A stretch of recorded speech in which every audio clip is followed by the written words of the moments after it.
Teman-teman, saya sekarang lagi di kantor kitabisa.com. Ini kantor Kitabisa adalah salah satu crowdfunding di Indonesia yang terkemuka. Mungkin teman-teman semua, para pemirsa Bajnas TV pernah menggunakan platform Kitabisa ini. Dan saya sekarang akan ngobrol dengan co-founder dan juga CEO-nya sekaligus. Pak Rizal. Mas. Siap, Kabar? Waalaikumsalam. Saya boleh main ya? Boleh dong, senang banget Pak Rizal mampir. Ini keren nih Mas, ini baru ya? Iya. Dari Bang Andi ya, baru 2 bulan yang lalu, bulan lalu sebenarnya beliau tuh. Oh, keren.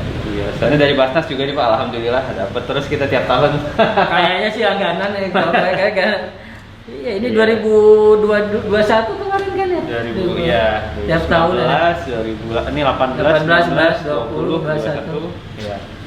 Karena kita bisa, nggak ada yang bisa ini. Ada. Iya, iya. Sama ini Pak, ini lukisan. Ini lukisan hadiah dari salah satu pengguna Kitabisa, namanya tuh Mas Gatot sama Ulfa gitu. Pasangan yang punya anak namanya kayaknya Alfati. Wow. Anaknya ini lahir prematur. Oke, kita lanjut ngobrol ya, saya. Siap. Yuk. Pak Rizal, silakan. Oke, thank you Mas. Selamat datang di Kitabisa. Alhamdulillah, terima kasih. Udah berkali-kali nih Pak yang mampir ke sini. Alhamdulillah. Berapa ya ini jajan yang keempat? Ya, keempat. Tapi sebelum ngobrol agak serius, saya pengen ngobrol agak personal dulu. Siap, ya? siap, boleh. Mas ini kan dari Padang. Saya Sumatera Barat, lahir Bukit Tinggi. Lahir Bukit Tinggi, SMA? Pokoknya lahir sampai SMA di Sumatera Barat, SMA di Padang. SMA di Padang? Iya. SMA berapa Mas? SMA 1. SMA 1, Iya. Oke. Habis itu ke Jakarta? Habis itu merantau ke Jakarta. Ke UI ya? Saya ke UI. Ambil apa itu? Saya ambil manajemen Pak, ekonomi, fakultas ekonomi. Wow. Kayaknya Iya. itu fakultas para menteri ekonomi aja ya? Iya Pak, Berapa tahun? tadinya mau dokter kayak bapak saya, cuman saya buta warna Pak, jadi saya ambil ekonomi. Gitu ya? Iya. Manajemen ya? Manajemen. Berapa tahun dulu selesai kuliah? 4,5 Pak, ada Jadi, tambahan setengahnya Ada tuh. setengah ya? Jadi wisuda S1 itu? Wisuda S1 Tahun? 2011 akhir. 2011 akhir? Iya betul. Wow. 2012 awal saya join Pak Renald di Rumah Perubahan. Oh gitu, itulah pertama kenal. Pak Renald kan tentu dosen. Dosen, betul. Astimi, dan Betul. itu masuk ke dunia apa yang tadi rumah perubahan Rumah itu. Perubahan. Di situ mengenal belajar dari dosen itu. Jadi Dari sang dosen profesornya. betul. Jadi kan waktu itu tuh lagi rame, nggak terlalu rame sih sebenarnya, karena Pak Renald tuh aktif di AKSI Pak, Asosiasi Kewirausahaan Sosial. Jadi wacana tentang social entrepreneurship, social enterprise. Saya punya senior juga di kampus namanya Leon Camilius Pak, itu yang bikin koperasi kasih di Cilincing Microfinance gitu ya. Keluar dari McKinsey, kemudian bikin koperasi. Ada Goris Mustaqim, Haji Idin, pokoknya banyak sosok-sosok yang waktu itu Indonesia Mengajar juga waktu itu lagi happening. Jadi banyak gerakan-gerakan sosial inspiratif. Beberapa di antaranya tuh punya bisnis model, jadi bisa sustainable gitu ya, yang lagi happening gitu. Nah waktu itu pas lulus saya bilang ke Pak Renald, ya sebenarnya saya pengen mendalami dunia itu gitu. Walaupun waktu itu permintaan saya tuh S2 Pak, pengen kuliah lagi. Oh, oke. Nah, cuman kata Pak Renald, kamu masuk dulu aja di Rumah Perubahan, kerja dulu di sini gitu. Dan akhirnya. Oh jadi dalam konteks kerja waktu itu? Kerja, betul. Kerja ke senior. Jadi saya kerja ke senior, ya? Benar, ke dosen. Jadi asisten pribadi Pak. Awalnya awalnya dikasih project ke Pulau Buru waktu itu, langsung ke Maluku. Nah kemudian ya bantu beliau bikin buku, bikin apa namanya materi-materi seminar. Sampai akhirnya 3 tahun Pak di Rumah Perubahan waktu itu. Kalau boleh tahu nih, itu awal tadi modal awal itu. Masih ingat nggak sih berapa gitu bikin ngumpul-ngumpul dan berapa orang timnya gitu bikin kalau nyewa server gitu, masih ingat nggak sih? Iya, kalau tim cuman 1 orang Pak waktu itu, admin namanya Ira gitu ya, teman kuliah saya juga di kampus. Ira yang adminin semuanya. Nah, terus tentu ada engineer-nya ya, ada programmer, itu juga teman-teman Fakultas Ilmu Komputer yang lagi skripsian waktu itu pas saya minta tolong kerjain ini gitu. Dan Pak Renal bantuin dananya nggak gede lah, yang nggak nyampe 100 lah gitu ya, sekitar puluhan Puluhan juta. Betul. Jadi betul-betul untuk ya tadi ya, untuk product development-nya lah ya, untuk website-nya, engineer-nya, dan untuk ya bayar lain-lainnya. Oke, dari puluhan juta, sekarang saya udah berapa T sih? Boleh nggak sih ngobrol cerita teman-teman? Ini untuk menginspirasi, ternyata dari sebuah puluhan juta sekarang konon triliunan. Ada siapa sih yang dana? Datanya kan di Basnas, Pak. Enggak lah, Iya, saya pikir Basnas lebih kan orang pertama langsung lah ke co-founder, ke CEO-nya. Sekarang ini sampai 2021 akhir itulah. Berapa sebenarnya? Apa istilahnya, transaksi atau apa? Donasi ya Pak ya? Donasi. Yang masuk lewat Kitabisa ini berapa? Iya, jadi mungkin kalau data resminya kan nanti hasil audit ya Pak ya, hasil audit yang setiap tahun kita keluarin. Kalau yang 2021 harusnya keluar sebentar lagi nih, jadi di 2022 inilah ya hasil audit resminya.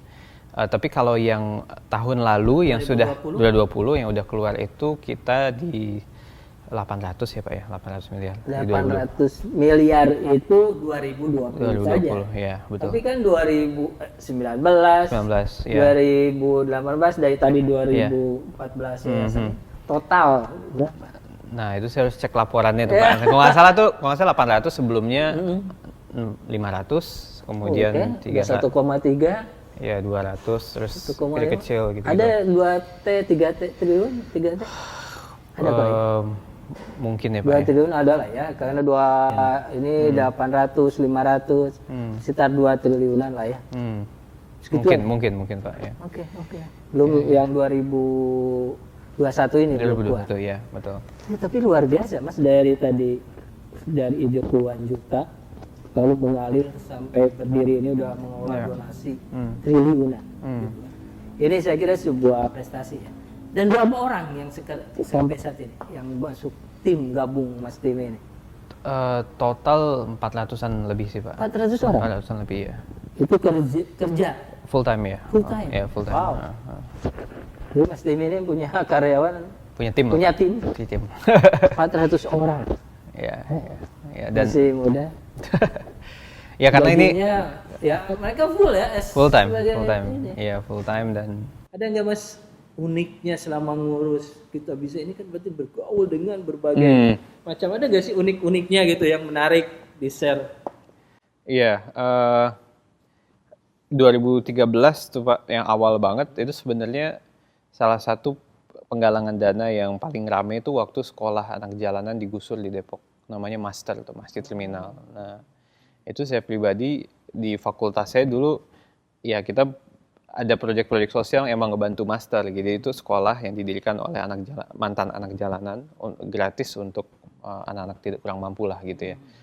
Nah itu terancam digusur, lalu mahasiswa biasalah mau demo gitu kan. Terus kata saya kayak daripada selain demo kita galang dana juga. Mereka galang dana ngumpulin 130 juta dalam waktu beberapa minggu. Viral tuh di Twitter, Save Master gitu. Nah itu salah satu campaign pertama yang berhasil. Kemudian ada juga 2015 tuh masjid di Tolikara Pak, di Papua, sempat terbakar. Waktu itu kita jadi perang agama di Twitter gitu kan.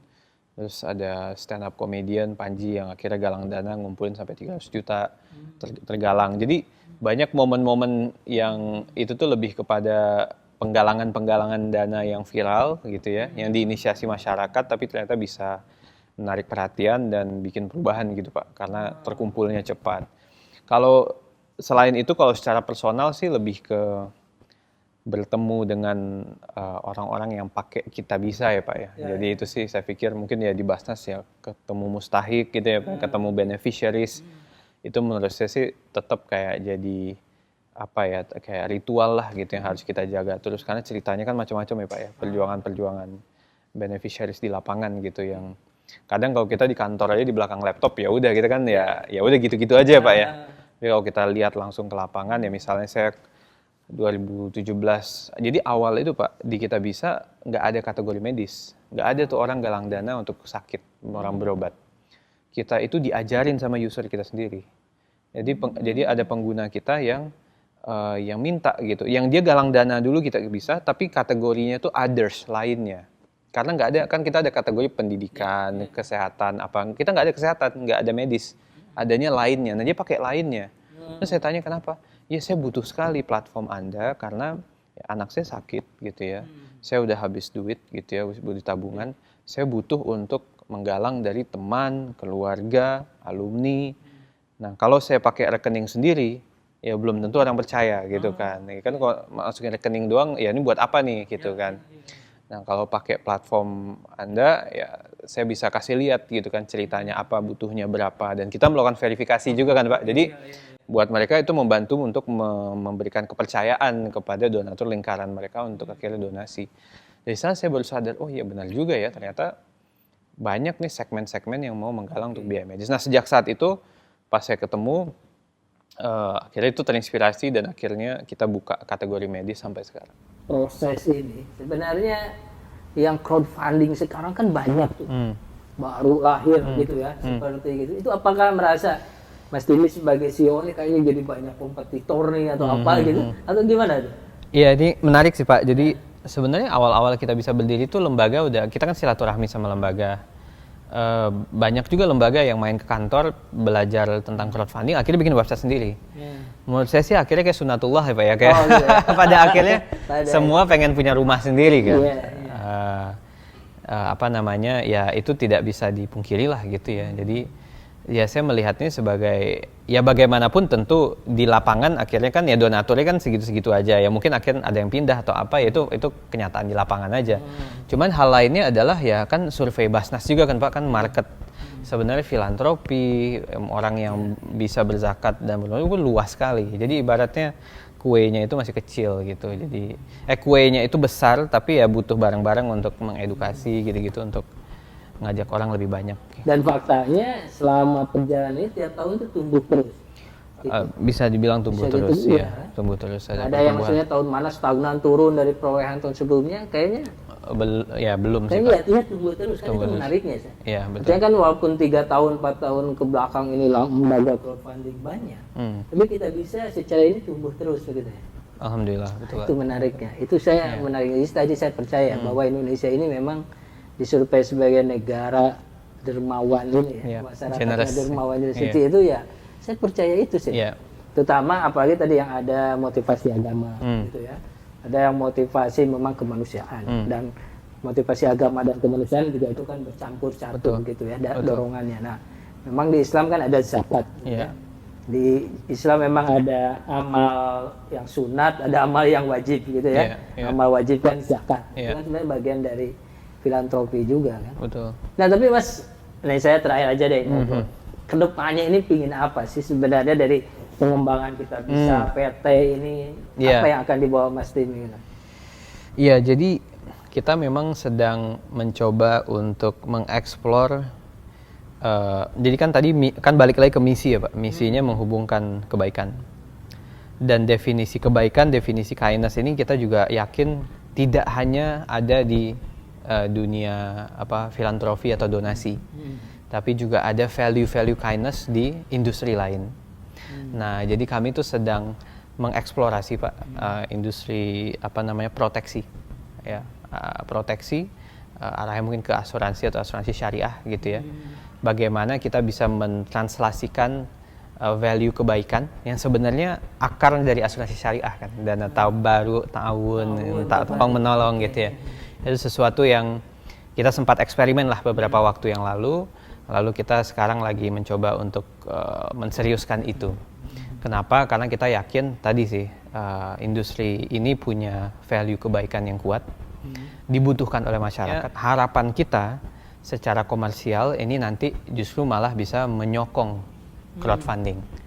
Nah, jadi ini semacam jadi business unit yang mungkin malah mensubsidi overall group gitu ya, sehingga kita bisa lebih sustainable lagi gitu, bahkan kita bisa memaksimalkan dana yang ada di crowdfunding untuk semakin besar tersalurkan gitu. Oke, menarik ya. Artinya mencoba lebih bahasanya mewujudkan tentang tadi ya, ta'awun, tabaruk, tolong menolong gitu ya, dalam konteks pengembangan yang dipahami oleh teman-teman kita bisa basisnya tetap digital. Tetap gitu digital, ya. betul. Dan itu justru akan memperluas orang-orang yang ingin melakukan kebaikan itu gitu. Betul, betul.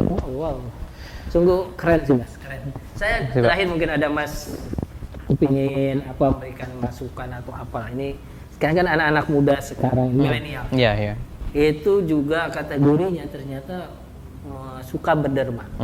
Basnas ini dari 1,3 juta donatur yang ada Basnas sekarang, itu 70% ini milenial. Milenial. Milenial junior dan senior Iya, ya. iya. Dari 18 sampai 35. Iya, iya. Nah, jadi ini saya luar biasa Iya. menemukan itu. Iya. Nah, kira-kira bagi Mas Timi, bagi teman-teman yang ingin masuk ke dunia social entrepreneur ini, apa nih yang mungkin pesan atau yang ingin disampaikan ke teman-teman nih?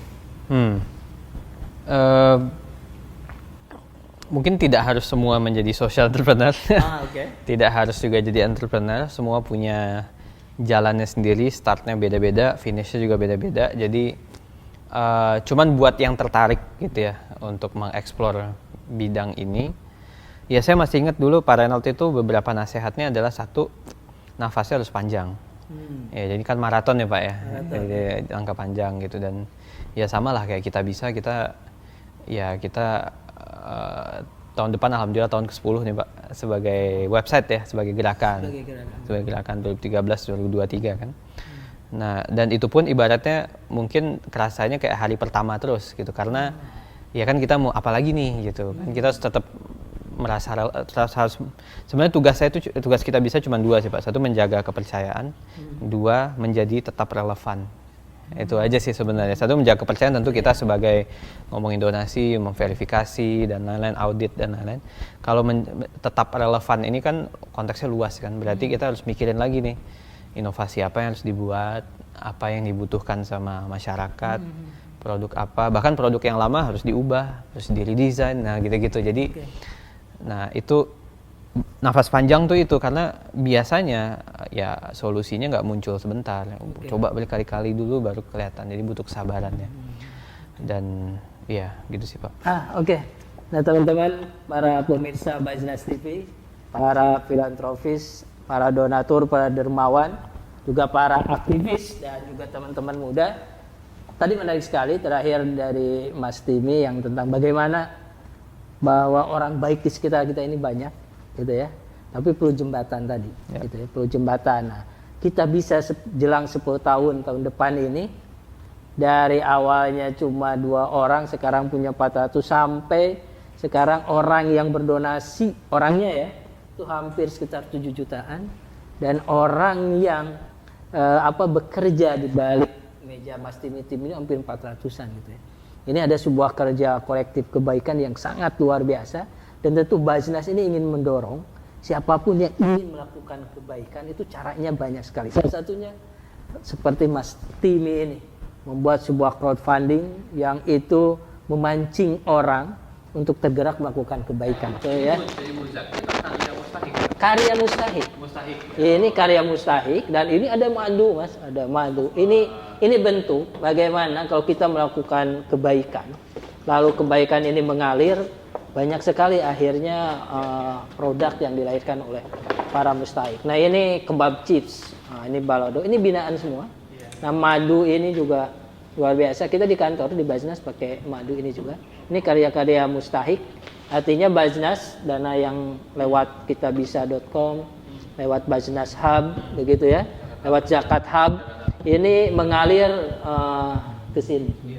Inilah beberapa pemberdayaan ekonomi. Jadi Basnas itu ada pendistribusian, ada pemberdayaan. Nah, Zakat Hub ini yang di kitabisa.com berkontribusi besar sekali ke Basnas ini, Mas.